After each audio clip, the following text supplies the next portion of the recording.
Welcome back to the Weeb Lounge, and this anime confused the hell out of me. I really kind of had to study this anime to really get what was going on, but eventually come to realize it's pretty good.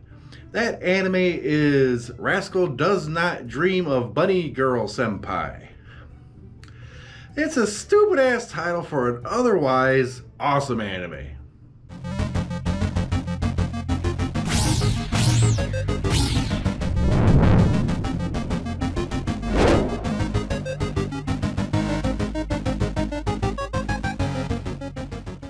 Now, the only reason I think they gave the Bunny Girl title or whatever is probably to draw attention to it, because yeah, there is a scene where Mai is running around in a Bunny Girl outfit, but that's the one and only time that you ever see it, and the title has nothing to do with the show.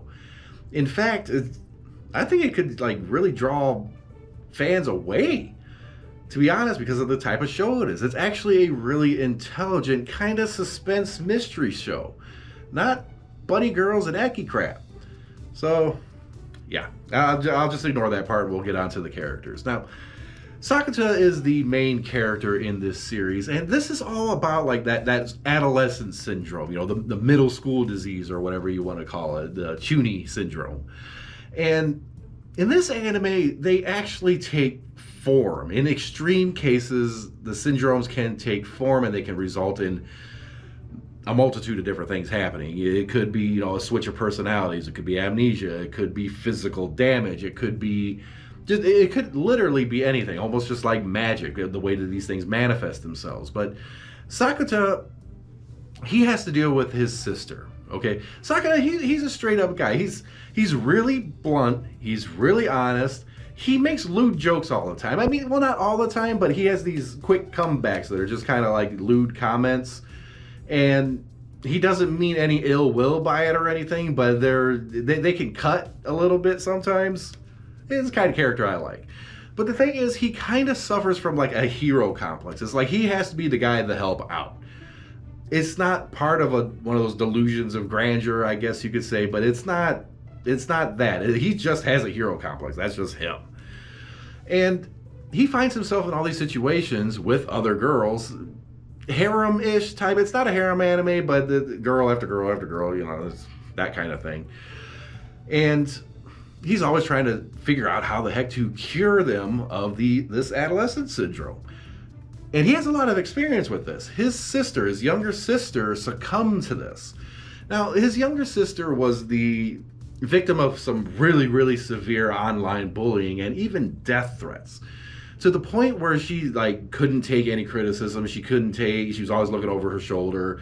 She couldn't be in society. It made her withdraw until eventually adolescent syndrome kicked in, and it basically beat the crap out of her. Like, bruises would just show up all over her body and such, and it got to such a bad point that her personality just left.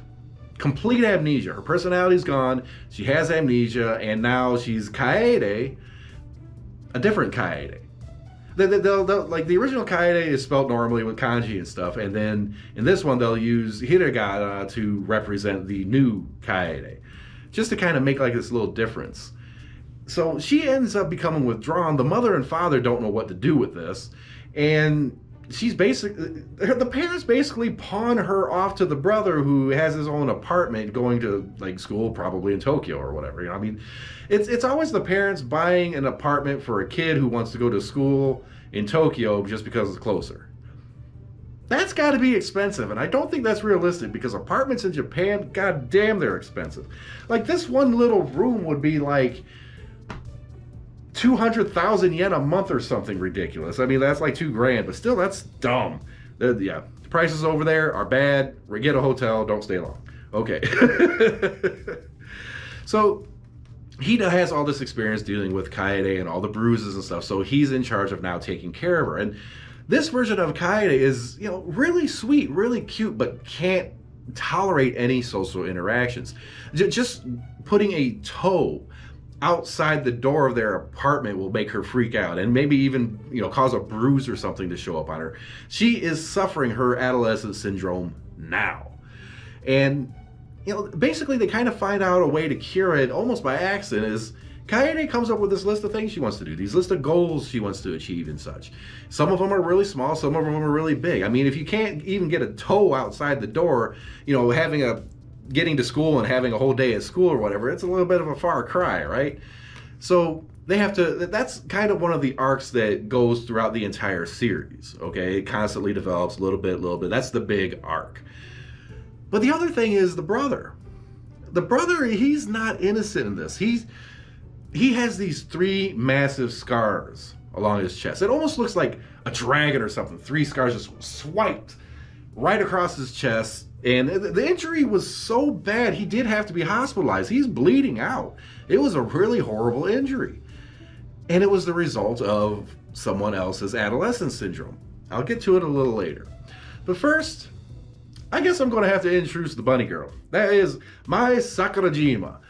And the reason she's the bunny girl, her adolescence syndrome thing is she's disappearing. Not really, but other people are less and less aware of her presence. It's kind of like a trope where, you know, some characters feel that like they have no presence, they're invisible to everybody, nobody pays them any attention, so it's like a trope that they're invisible. This takes it to a literal sense, right?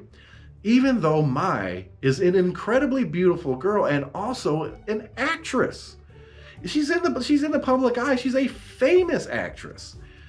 But she's going to school. She's taking like a hiatus from all the acting and stuff. And she realizes that slowly but surely people around her are just not paying her any attention. And it's not that they're just not paying attention. They can't see her. She doesn't exist when they're... This is why she's in the bunny suit. She puts on this sexy ass bunny suit, walks around inside the school library, you know, kind of dancing around, flaunting her stuff or whatever. Nobody pays her any attention. She's not there. Except one guy, Sakata, who, for whatever reason, probably because he's interacted with so many people with adolescent syndrome by now, can see her perfectly fine. So that means they end up dating and being boyfriend-girlfriend. I skipped a little bit there, didn't I? Yeah, I kind of did. They do eventually become boyfriend-girlfriend, and it's actually kind of a funny relationship because both of them have a sarcastic sense of humor. And, you know, Sakata, he's always kind of making little lewd comments and stuff, like kind of pushing her buttons, and then she'll be a little snarky and push his buttons, and it's a high intelligence yet sarcastic relationship. It's unique to a lot of anime. I really like them two.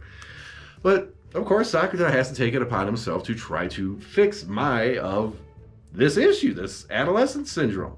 Eventually he does. I'm not going to say how because it's one of those episodes. It's one of those episodes where you're watching it and you're kind of embarrassed and want to turn your head. Yeah, it's one of those kind of moments, right? Where it's like, oh, yeah. It's one of those where you get embarrassed just watching the anime. I mean, some anime we watch, we don't want anybody else in the room, and I'm not talking hentai. I'm just talking in general because, you know, parents always show up or whatever where the tits are out, right? It always works out that way, didn't it? I mean, I've been watching anime for a really long time, and I was always kind of worried about that. I ain't got nothing to worry about now, but damn. Okay, it goes back.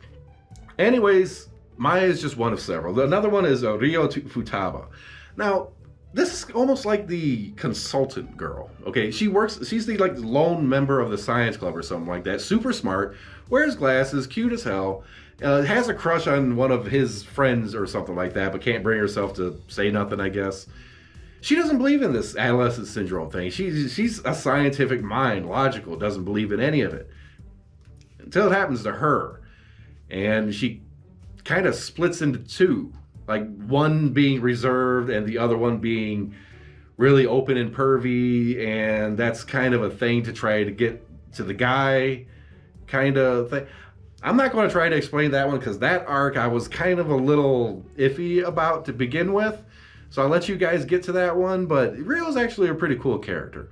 Really laid back or whatever, good friends with Sakata, no kind of romantic interest or anything, but it's just one of those characters. It's like she's cool, she's calm, she's collective, and then this weird thing happens and she's still cool through it. So, I mean, I'd leave it to her, you know, this good science girl. Oh my God, the complications, I'm really oversimplifying a lot of this. Just so you guys know, I am oversimplifying all the hell. Tomoe Koga. Okay, I need to put her in a real simplistic sense.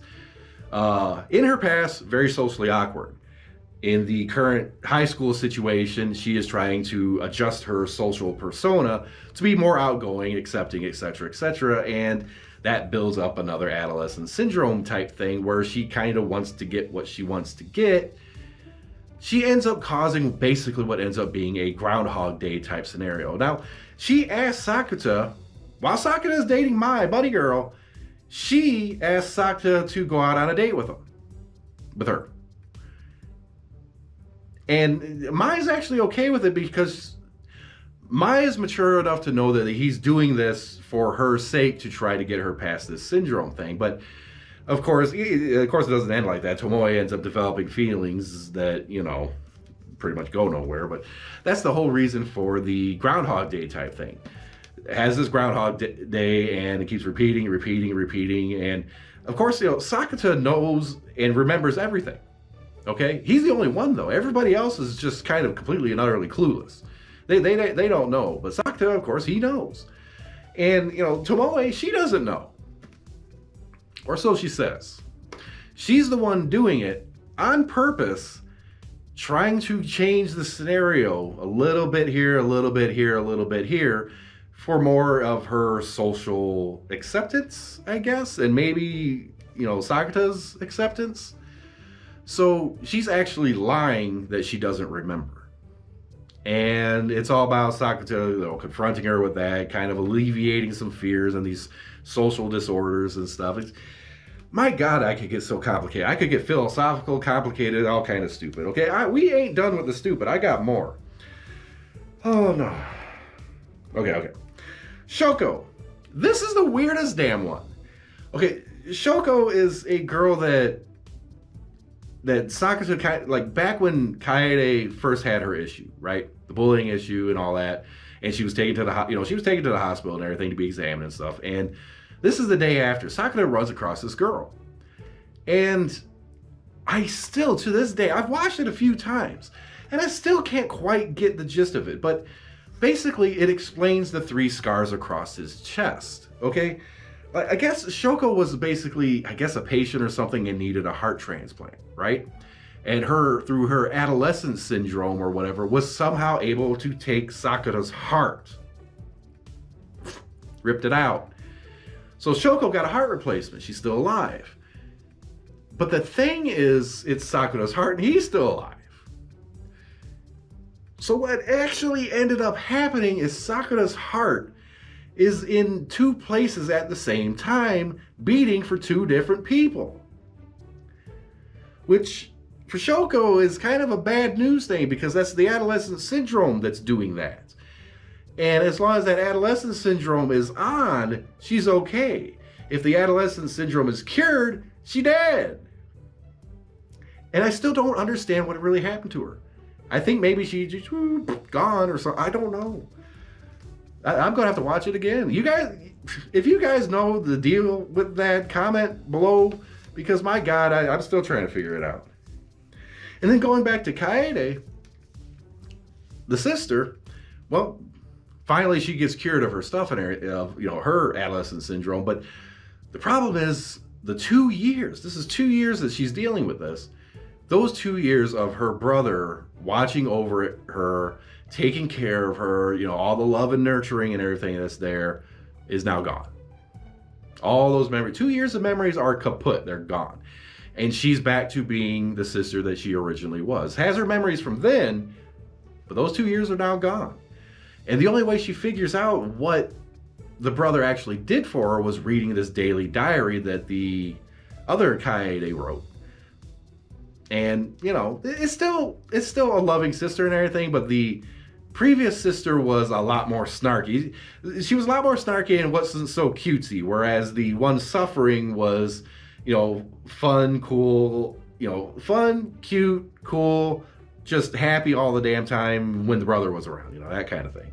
And yes, there's a little bit of brocon stuff there. I don't think there's any siscon, but there's definitely some brocon in the mix. That's the thing. Okay. I'm going to lose my mind here. The great thing about this anime, though, is that they split it into sections. Like first 4 episodes focus on this character, next 4 episodes focus on this character, and the over arc is Kaede. And you know, it's a formula for a lot of anime, but this one seems to be a lot more strict with it, a lot more structured, and I appreciate that because it's confusing as hell half the time. Oh my god.